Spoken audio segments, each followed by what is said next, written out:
You know, the time we spend on this earth is only part of the beauty of living. The other part is how we spend the time we have. For those of us with loved ones who are terminally ill, quality of life becomes even more precious.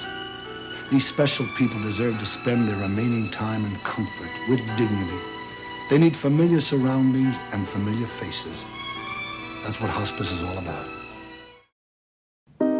4 decades ago, a group of pioneering volunteers decided that patients in our community who were approaching their end of life needed and deserved a revolutionary type of care that had recently come to America. This cutting-edge healthcare was called hospice. Committed visionaries such as Dr. Caroline Williams, Dr. Martha Fay, and memorial radiologist Dr. David Tanner worked closely with Ann Stewart as she chaired a United Way task force charged with bringing a hospice to Savannah. 40 years ago this month, well over 100 people attended the first general meeting of Hospice Savannah Incorporated. A 21-member board of directors was elected, and Ann Stewart was named chairman. In January of 1980, the first patients were served. From humble beginnings in a small office in the Senior Citizens Building on Bull Street, Hospice Savannah's home care program grew to serve patients and their families throughout Chatham, Bryan, Effingham, and Liberty counties. In 1992, after much planning and fundraising, Hospice House was opened. At the ribbon cutting, Anne said, "This is a day of rejoicing, for dreams really do come true." Anne's vision was, let's build a hospice house and have it available to everybody in the community, kind of regardless of their ability to pay.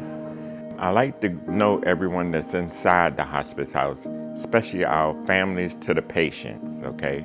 And I like to reassure them that we will be doing our best in order to meet their goal for their loved one and for themselves. My father was a very strong-willed person. I did not want to see him struggle or be uncomfortable at all. So at that point, we made a decision to elect Hospice Savannah into Hospice House, and he was comfortable. He passed in Hospice House, but his death was peaceful, and we were able to be around to say, our goodbyes and spend what time he had left. We was able to do that over in Hospice House.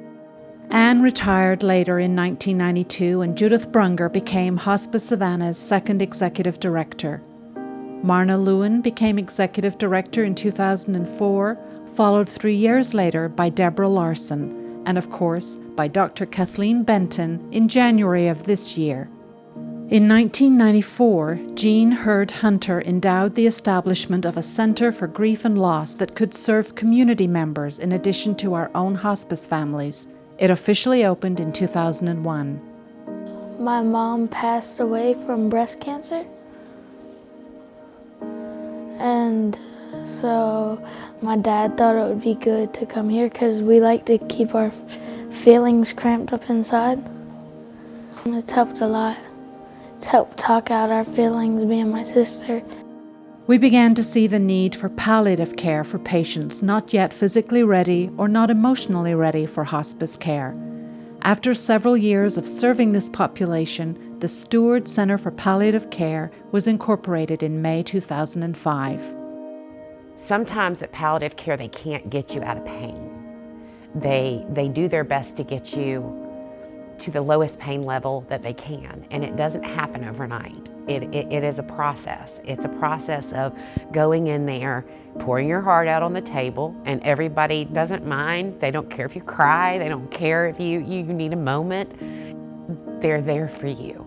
In addition to helping the terminally ill, seriously ill, and bereaved, we recognized the need to help and support caregivers, and 4 years ago, we officially opened the Adele Caregiver Institute, housed inside the beautiful Demery Center for Living.